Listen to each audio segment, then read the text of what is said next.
Vamos conversar agora com o técnico do Grêmio, Thiago Nunes, a quem eu quero saudar, cumprimentar, agradecer a disponibilidade desta entrevista e começo te cumprimentando pelo título do Campeonato Gaúcho. Thiago Nunes, uma boa tarde. Boa tarde, Meneghetti. É um grande prazer poder estar falando contigo, com todos os participantes do programa, com os telespectadores, né, em especial com a torcida tricolor. Agradeço e compartilho esses agradecimentos com todos os treinadores que aqui estiveram, né, as pessoas que fizeram parte da conquista e principalmente os anônimos, funcionários do clube aí que não aparecem na grande mídia, mas que são tão importantes quanto os protagonistas que estavam no campo. Temos notado, Thiago, que desde a sua chegada, você que é gaúcho de Santa Maria, você tem tido um cuidado, a gente vê que é um cuidado muito intenso, muito forte ao tratar esta sucessão do técnico do Grêmio. Você está muito consciente que está substituindo um grande ídolo, aquele que foi um grande jogador, um vencedor, um campeão também como técnico, ganhou inclusive Copa do Brasil e Libertadores da América, e você tem um cuidado extremo, para não dizer que entrou para inventar a roda, para dizer que é uma sequência do trabalho, que deve a quem te antecedeu. Isso é estratégico, isso foi planejado por você e agora vem o título do Campeonato Gaúcho. Como é que esse título entra neste pacote de sucessão do Renato, Thiago? Não é nem a questão estratégica, e sim é um fato consolidado, né? Eu, pelo fato de ser nascido e criado no Rio Grande do Sul, eu sei o tamanho do Grêmio e sei o tamanho do Renato dentro do Grêmio e a representatividade que ele tem para o futebol gaúcho e principalmente para a torcida tricolor. Então, quando tu chega num clube onde o teu antecessor é o Renato, né, eu, inclusive, aboli a palavra substituir porque ele é insubstituível, né, nesse contexto. Então, eu tenho tido sempre o cuidado de primeiro, ratificar a importância que ele tem e teve para o trabalho que aqui estamos agora dando sequência, e sabendo que um trabalho tão bom como foi desenvolvido anteriormente tem que ser continuado, e não trazendo uma linha de sucessão com transformação. Sempre que há um trabalho muito bom, nós temos que tentar captar tudo que foi deixado anteriormente, para que possamos, dentro das particularidades que eu tenho como treinador, aos poucos, implementar o que eu acredito que possa ser potencializado ainda, mas sem esse viés aí de substituir ou transformar, porque não é o que o Grêmio está precisando nesse momento. Em rede conosco também o programa Apito Final da Rádio Bandeirantes. Estou abraçando o Marco Antônio Pereira, comandante do nosso Apito Final, e a todos os ouvintes da Rádio Bandeirantes. Um abraço a todos os debatedores aí do Apito. Pergunta do César Cidade Dias. Thiago, prazer. Primeiro, um grande prazer poder conversar contigo aqui no programa. E a gente conhece bastante a tua história, conheceu o seu trabalho lá no interior do estado, depois o ótimo trabalho no Atlético Paranaense, a experiência que não foi tão boa no Corinthians. O que a gente pode tirar do interior, da experiência que não foi boa no Corinthians e essa nova experiência num gigante do futebol brasileiro? O que a gente tira disso? Boa tarde, César. Boa tarde. O prazer é todo meu poder falar contigo. E o interior foi a verdadeira faculdade que eu tive, né? Porque eu trabalhei, né, por não ter sido um atleta de alto nível, um atleta amador apenas, então as oportunidades que eu fui galgando e buscando foram a custo de muito aprendizado, de muita observação, de muita convivência com ex-atletas, né, com treinadores, com profissionais aí do futebol, cuidando a cada detalhe, como funciona o comportamento do atleta em diversos momentos. E é um dos pontos que para mim parecem, né, fazer sentido hoje é que, independente do nível que tu esteja, o comportamento, né, conceitualmente falando, o comportamento padrão do jogador, ele se repete independente do nível que tu esteja. Claro que a magnitude do clube que tu está inserido, o tamanho do atleta com que tu lida faz com que algumas particularidades tenham que ser levadas em consideração.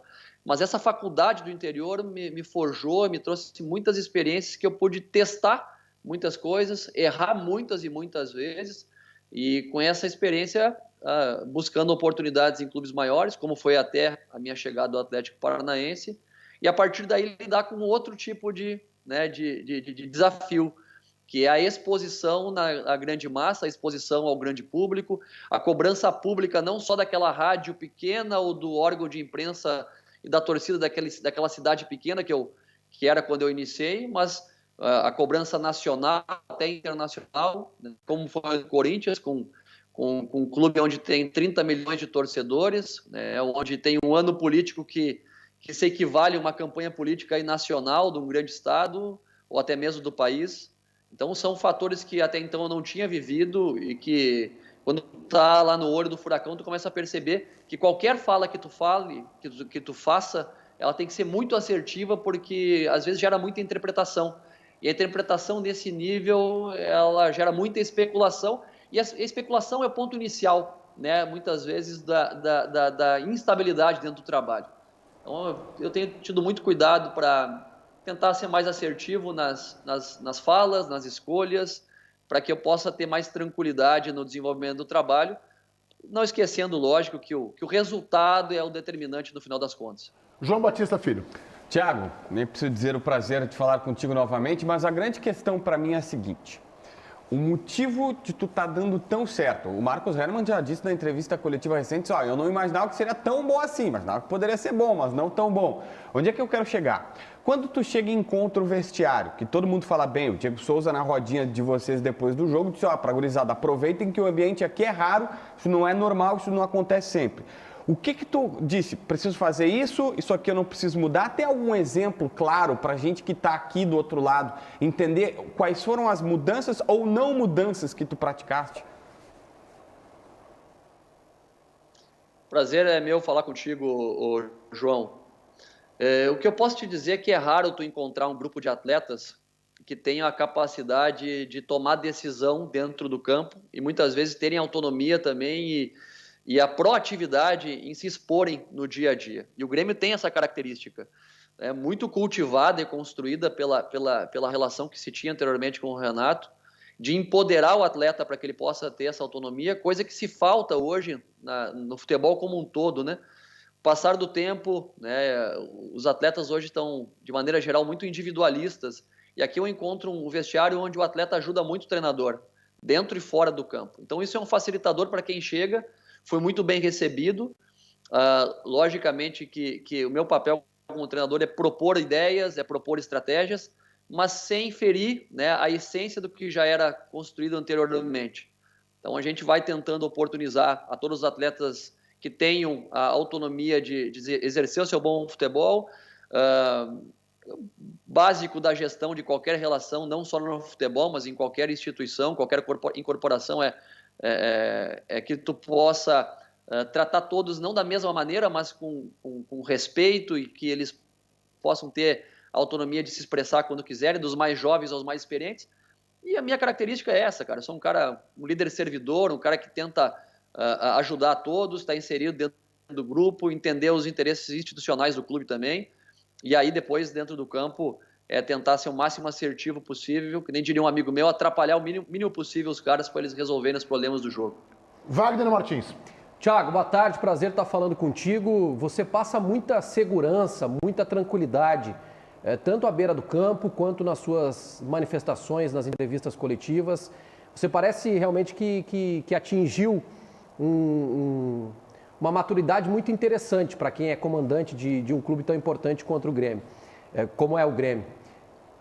A sua passagem pelo Corinthians te ajudou no processo de amadurecimento? Como é que você avalia o período que você esteve comandando o Corinthians? E que tipo de benefício você traz para essa tua passagem aqui no Grêmio? Prazer, Wagner, falar contigo. Sim, o Corinthians foi uma escola, foi um aprendizado, porque mesmo com um tempo já, como eu falei antes, de aprendizado e experiência em clubes menores do interior e depois tendo uma boa experiência num clube de ponta como o Atlético Paranaense, são realidades diferentes, né? Em termos de cobrança, de representatividade e visibilidade das decisões tomadas. A extensão pública que as decisões nesses ambientes se tomam, né, nesse ambiente, elas são gigantescas. Então isso foi uma grande escola, né, para que eu pudesse ser mais assertivo nas escolhas, nas tomadas de decisão e o entendimento também, né, de que às vezes uma pequena decisão que tu tem está cheio de boa intenção na tomada dela, ela pode ter um desdobramento que não é tão bom para a instituição e para o próprio treinador. Então eu tenho tido cada vez mais cuidados nesse sentido. Foi, sem dúvida alguma, uma experiência maravilhosa, eu costumo repetir que mesmo quando tu perde, tu ganha, né? Desde que tu tenha a maturidade e a sabedoria de absorver, né, onde tu errou e tentar evoluir nesse sentido.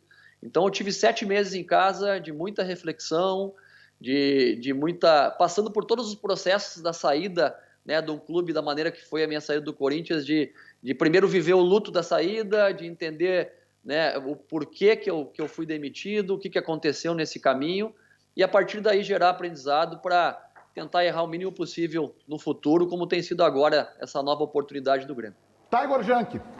Tiago, boa tarde, prazer estar falando contigo. Eu queria te perguntar sobre o Douglas Costa, porque talvez essa seja uma experiência diferente, né? Tu viveu um momento no Corinthians onde o Corinthians não tinha tanto poder de investimento assim. O Atlético Paranaense, a gente sabe, é um time muito organizado quanto às finanças, não faz grandes investimentos, gigantes investimentos. Eu queria saber como é que foi quando a direção chegou para ti e disse, cara, a gente está contratando um tal de Douglas Costa aí. Como é que começou a funcionar na tua cabeça o encaixe dele no time do Grêmio? Boa tarde, Tagor.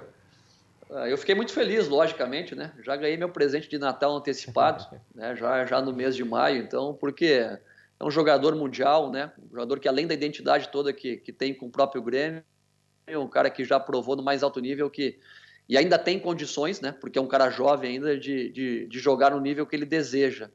E ele fez questão de vir ao Grêmio. Então, um jogador desse quilate, a gente tem que ter todo o cuidado para protegê-lo, né, dar toda a condição que ele possa desenvolver o seu futebol, e sem dúvida ele serve de inspiração para que os próprios companheiros, né, e o torcedor tricolor tenham a confiança que possamos brigar por mais dentro dessa temporada. Nós estamos entrevistando o técnico do Grêmio, Thiago Nunes, aqui no YouTube e também no programa Apito Final da Rádio Bandeirantes FM 94.9. Ô Thiago Nunes, você usou uma expressão que eu achei diferenciada agora. Você disse que você é um líder servidor. Me explica, o que é isso? Eu tenho uma preocupação como líder servidor em servir as pessoas que estão na minha volta. Quando eu falo servir, é tentar criar uma atmosfera e ferramentas para que as pessoas que estão próximas de mim possam se desenvolver. Eu não me enxergo como protagonista do processo, e sim como uma engrenagem desse processo como um todo. Sempre fui assim, né, porque venho de uma formação familiar e também pessoal, onde existe um sentido colaborativo e cooperativo em tudo que sempre fiz na minha vida, né? Por talvez ter sido apenas um zagueiro limitado do interior, onde precisava muito dos outros para que eu pudesse ter sucesso, e também na minha carreira sempre precisei muito dos outros para me ajudar e buscar oportunidades. Eu tento transferir isso para o meu dia a dia, ser um apoio para as pessoas que aqui estão, e o facilitador dos processos internos e o facilitador da vida do atleta dentro do campo. Peraí, eu só queria quebrar aqui. Tu te identificou quando ele falou zagueiro limitado? O César disse não, uma eu era vez zagueiro, mas eu não era limitado. O César com todo respeito disse... ao Thiago Nunes, Se ele se acha limitado, eu só quero elogiar a humildade dele, Por preservação ao jogador, depois quem sabe no privado eu falo, o César Cidade Dias uma vez disse que o Meneghetti era um zagueiro limitado no futebol do interior aqui da Várzea do Rio Grande do Sul, não foi isso, César? No interior de Porto Alegre. No interior de Porto Alegre. O meu elogio à humildade do Thiago Nunes, ele se acha um zagueiro limitado, eu não era. Tu não era um zagueiro limitado? Não era. Tô brincando. Vamos lá, César, vamos devolver a seriedade a esses Vamos lá. Uma vez, pra te ver, hoje eu gosto tanto que os zagueiros tentem sair jogando, porque uma vez um treinador passou a seguinte informação para mim: meu filho, a bola é uma bomba que tem que explodir lá na área do adversário, então te livra dela. E eu fiquei com aquilo na mente. Boa, então, hein? a informação que eu tinha do meu treinador. Bom esse cara aí, gostei dessa aí, hein? Bom esse cara aí, hein? Bom, olho nele, esse conselheiro aí, vai César. Se conhece. Esse conhece. Olha só, Thiago, a palavra prioridade reinou no Grêmio em determinado momento e foi muito criticado. O Grêmio movimentava o seu trabalho e sempre priorizando algo e sempre tirando atenção sobre todo o trabalho, diminuindo competições. O Marcos Herrmann, vice-presidente de futebol, a primeira manifestação dele, antes mesmo da sua contratação, disse que essa palavra não fazia muito parte do trabalho dele, que ele não queria ouvir essa palavra. O que o Thiago pensa sobre priorizar ou não competições? Nós temos que ter estrategicamente determinações institucionais sobre isso. né? O nosso calendário, isso aí é chovendo molhado, é um calendário que não prioriza a qualidade do jogo, porque se disputam muitos jogos em pouco tempo. Então, naturalmente, com a quantidade de jogos, a qualidade do jogador ela acaba caindo, porque fisicamente o atleta não está nunca no seu ideal e tecnicamente acaba também tendo dificuldades em executar o melhor jogo. Então, a gente tem que tentar procurar meios de preservar não só a saúde do jogador, mas a qualidade do jogo.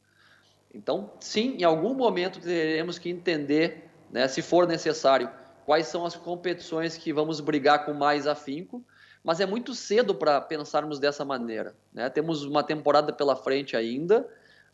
Eu penso que o próximo jogo sempre é o mais importante.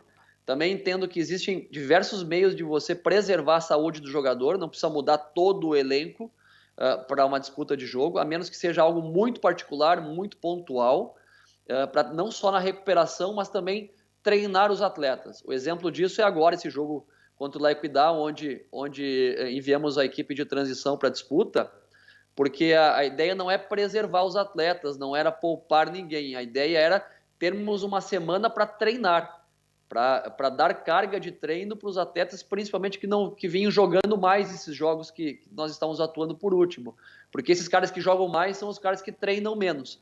Então a ênfase não é nem no descanso, e sim na capacidade de dar conteúdo, dar treino, dar estímulo, para que os caras possam estar melhores condicionados. Mas eu penso jogo a jogo, e qualquer decisão nesse sentido não pode ser do treinador, tem que ser institucional, para que estejamos todos na mesma página, alinhados, e aí pontualmente pensarmos em estar bem em todas as competições, mas pontualmente em algum jogo específico, pensando numa semifinal, numa final, alguma coisa desse gênero, para que se justifique, né, não usar a equipe principal na maior parte dos jogos. Nós tivemos no ano passado, na segunda rodada, o Grêmio lá no Ceará, curiosamente, onde o Grêmio estreia agora, o Grêmio com um time totalmente reserva. Uma perguntinha bem do trabalho. O Grêmio vai com titulares contra o Ceará e contra o Flamengo nas duas primeiras rodadas? Com certeza, não teria uma razão nesse momento para que a gente, né, preservasse assim, os atletas, pelo menos não na minha ótica, a menos que tenha alguma questão muito pontual. Em média, eu estou chegando agora estudando ainda o comportamento desse grupo, mas nos grupos que eu trabalhei anteriormente, em média, de 3 a 4 jogos, o atleta ainda resiste, quarto domingo, com menos risco de lesão. A partir daí, dependendo do jogador, a característica do grupo e a condição física do grupo como um todo, tu tem que preservar, né, ou tirar algum jogador pontualmente. Então tem que estudar um pouco mais qual que é a característica do nosso grupo, entender como é que é a resistência desse grupo para a sequência de jogos, mas a ideia é que sempre que for possível a gente mantenha, né, a força máxima aí para buscar os pontos necessários numa competição de regularidade como o brasileiro, tentar já iniciar num bom nível para que possamos, lá no final, não sentir tanta falta nesses pontos do início da competição. JB. Tiago, tu teve o teu presente de Natal, como você mesmo citou, que foi o Douglas Costa. A direção ainda fala que talvez 2 nomes podem chegar mais para frente, fala-se até na janela do dia 1º de agosto. Já se comentou bastante sobre um meia ali pelo centro, teria mais uma oposição. Qual a tua análise do grupo de jogadores? Tu ainda está pedindo alguma situação pontual para os dirigentes? Nós temos um grupo competitivo, né, que tem condições de brigar nas competições que vamos disputar. Todo atleta que possa chegar será bem-vindo, porque são muitos jogos. O grupo eu não vejo essa questão, ainda mais no futebol brasileiro, de grupo fechado. Acho que isso não existe no nosso cenário, porque além da quantidade de jogos, temos janelas ainda de transferência que sempre são uma barreira para o treinador brasileiro, que tem que se redescobrir a cada janela com as vendas, né? E aí, brincando um pouquinho dessa fala do presente, né? Eu estou esperando o presente de Páscoa, o presente de aniversário, né? A gente pode receber mais alguns presentes aí no decorrer da temporada, se a direção achar por bem. Manda um zap pro Romildo. Wagner Martins.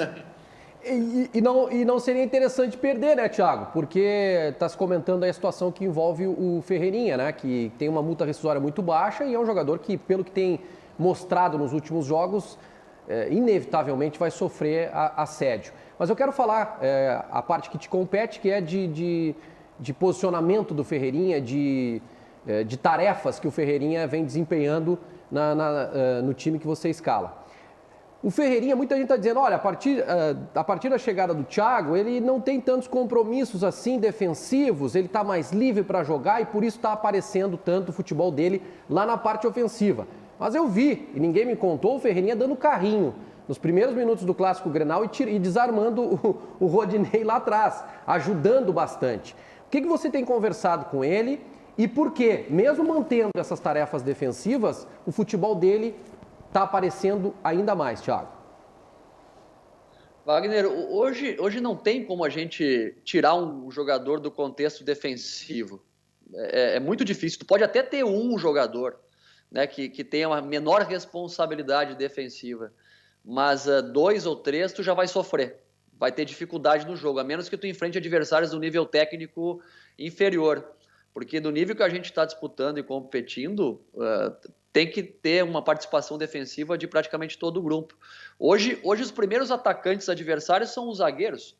Os caras estão construindo de trás, estão conduzindo a bola para dentro do teu campo, e aí se o atacante não acompanha, esse defensor vai entrar no teu campo com liberdade, e não é ele que vai fazer o gol, mas ele vai fazer um volante sair nele para pegar, que vai liberar um meia, que vai liberar um atacante adversário para receber a bola na sequência em condição de liberdade, que vai gerar um problema mais lá na frente. Então, esse negócio, né, que a gente tem... o cara só tem que jogar, o cara só tem que ter a responsabilidade ofensiva. Do jeito que o futebol hoje está se desenvolvendo, está cada vez mais difícil de acontecer. Cada vez mais o futebol caminha para jogadores que fisicamente conseguem manter um nível competitivo alto, jogadores que coletivamente se comprometem com o jogo taticamente, e além disso tem a condição técnica de resolver os problemas ofensivos. Tu pegar aí os jogos principais, as finais, os jogos decisivos, quem não se aplica nesse sentido vai sofrer, vai ter mais chance vai estar mais próximo de perder o jogo. Então eu não enxergo dessa maneira. O Ferreira é um cara que se doa pro jogo, que marca mesmo, que acompanha os caras que tem que acompanhar. E muitas vezes volta até mesmo sem ter que acompanhar ninguém, porque quando o time recupera a bola, ele já está numa condição de receber a bola com espaço de progredir com ela em velocidade. Então eu vejo dessa maneira, né, e da maneira que eu tenho acompanhado o futebol, não só brasileiro, mas mundial, todo mundo hoje tem uma importância fundamental, não só na fase defensiva, mas também na construção. Por isso que eu falei antes, os zagueiros já estão construindo, os goleiros estão criando superioridade numérica na saída de bola para criar um jogador a mais ou 2 a mais para romper a primeira linha defensiva do adversário. Então, está todo mundo envolvido no jogo, está cada vez mais próximo do futsal. Futsal, no tempo que eu jogava, era 3-1. Tinha um pivô lá na frente, um fixo aqui atrás e 2 alas que corriam. Hoje, tu tem um quarteto de 4-0, às vezes tu tira o goleiro, bota um cara da linha para jogar ali, fica 5 contra 5 caras na linha para produzir ofensivamente, então está cada vez mais dinâmico. Thiago Nunes, uma última questão nesse bate-papo aí com você, agradecendo mais uma vez a sua participação conosco, sobre o Jean-Pierre. O Grêmio tem um baita talento, ele é um baita jogador de futebol e já mostrou isso. Mas ele não consegue ter uma frequência, ele não consegue ter uma estabilidade, uma repetição de boas atuações. Como é que você está projetando o aproveitamento do Jean-Pierre? O Jean é um cara que nós temos que potencializar esse lado criativo e técnico que ele tem, essa qualidade de passe, potencializar o que ele sempre teve de bom, desde quando eu trabalhei com ele lá anos atrás, que era a batida de bola longa, era o chute de fora da área, era a assistência, era a bola parada, é a capacidade de girar em cima do adversário com a bola dominada, mas além disso, né, ele tem que ser esse jogador participativo, porque os jogadores técnicos terem a qualidade se eles participam um pouco do jogo. O jogador com mais qualidade ele tem que tocar mais vezes na bola. E muitas vezes, com o espaço reduzido do campo hoje, ele tem que procurar essa bola em setores diferentes do campo. Na construção inicial, também na chegada na última fase do campo. Então é um cara que tem potencial, tem todas as ferramentas para que possa ser diferente para a nossa equipe, mas a participação, a taxa de trabalho dele tem que ser maior e a gente está conversando diariamente para que ele possa se adequar o mais rápido possível a isso.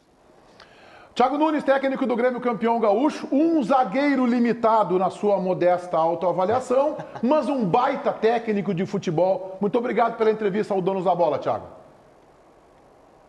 Obrigado a vocês aí, Meneghetti. Obrigado pela oportunidade, estou sempre à disposição. Saudação aí ao torcedor tricolor e uma boa semana a todo mundo. Valeu, grande abraço.